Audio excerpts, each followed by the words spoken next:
Let's examine problem 11.4a, revising depreciation rates, changing the useful life, changing the residual value.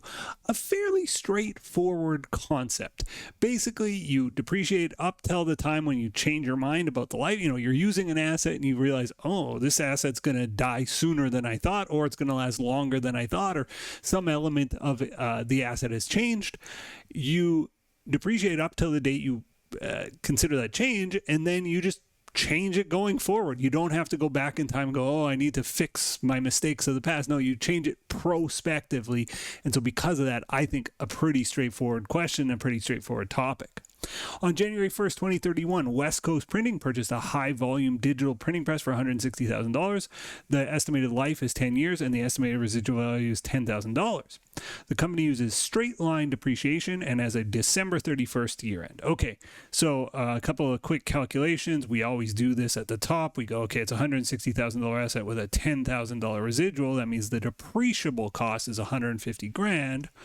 Over 10 years, that's $15,000 per year, and it happens, lucky us, we bought it on January 1st, our fiscal year is December 31st, so like we don't have to do counting months here, right? They've made our lives easy. The company followed these estimates and recorded depreciation correctly for 2031, 32, and 33. So full years, like full fiscal years, 15K, 15K, 15K means there's 45,000 in accumulated depreciation at the end of 2033. It notes, effective January 1st, 2034, management revised its estimates due to rapid technological advancements in printing.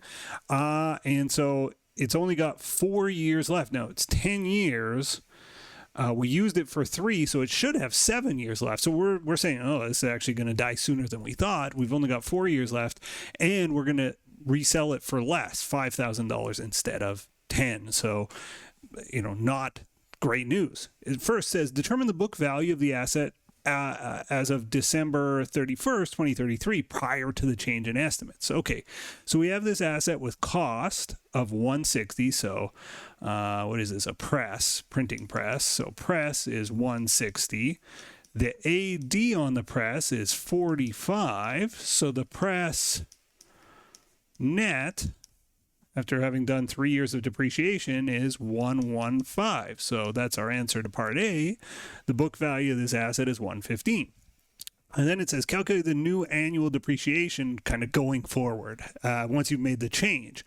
Well, you just go, okay, I have this $115,000 asset, the value of the asset, minus the residual value gives us a new depreciable cost, $110,000, and you divide by the number of years. It's straight line. So 110 divided by 4, 27,500. So there's our answer to B. We're going to depreciate this at a rate of 27,500 a year. So we went from 15 grand a year to 27 grand a year because the life got shorter than we expected. So pretty typical example. In the B version, we actually extend the life. We're using the asset and we go, oh, this is actually going to last longer than we thought.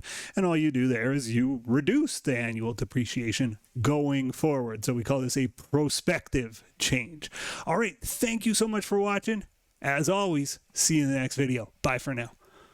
The next video in our series is right up here. And if you want a supercut of all of the videos in this series, that's the one down below.